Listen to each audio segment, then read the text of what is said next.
Okay guys, andito po ako ngayon sa Nissan para tumingin po ng SUV na sasakyan na babagay para sa aking pamilya. Dahil lumalaki na din po ang aking pamilya, kaya kailangan tumingin na po ako ng bagong SUV. Tara guys, samahan niyo po ako. Kasama ko po pala guys si Papa. Ayan. So Papa, tara, titingin tayo dito sa loob. So guys, itetest drive na po natin yung Nissan Terra Sport kung gaano ba talaga ito kaganda.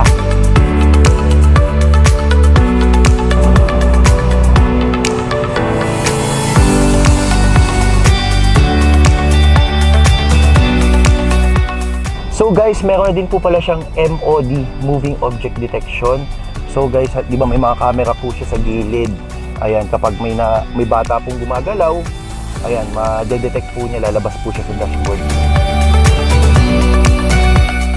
So guys, ito pala si Sir Angelo, siya pala yung nag-aalok sa akin ng Nissan. Balita ko maganda daw po ang features ng Nissan Terra Sport Sir, tamang-tama yung pagtanong nyo about sa Nissan Terra Sport. Actually sir, yung Nissan Terra Sport namin is marami na po siyang name features. Ano po ba ibig sabihin ng name features? Nissan Intelligent Mobility System. Si Nissan po, Nissan Terra Sport is marami pong features gaya po ng Intelligent Around View Monitor, Intelligent Power Collision Warning, Emergency Braking.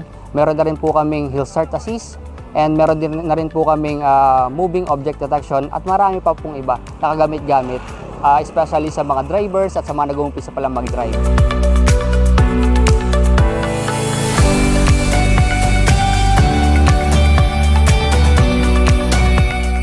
Ito guys, grabe ang dami ng nadagdag sa kanya. Ang ganda gamitin, ang ganda ng suspension. At saka guys, ang kagandahan nito, naka-leather na yung kanyang upuan. Tapos bodo, napaka-smooth ng shifting niya. Pag inano ko siya, ang ganda ng arangkada. Kumbaga guys, parang hindi ka mabibitin talaga.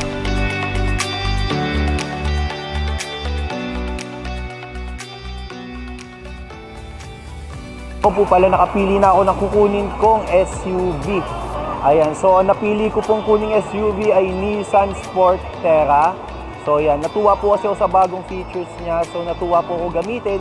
So nagplaplano na po ako na kumuha ng Nissan Terra Sport. So abangan nyo guys. Huwag nyo po kalimutan mag-follow sa ating page ng Luther Moto and Luther Barreto.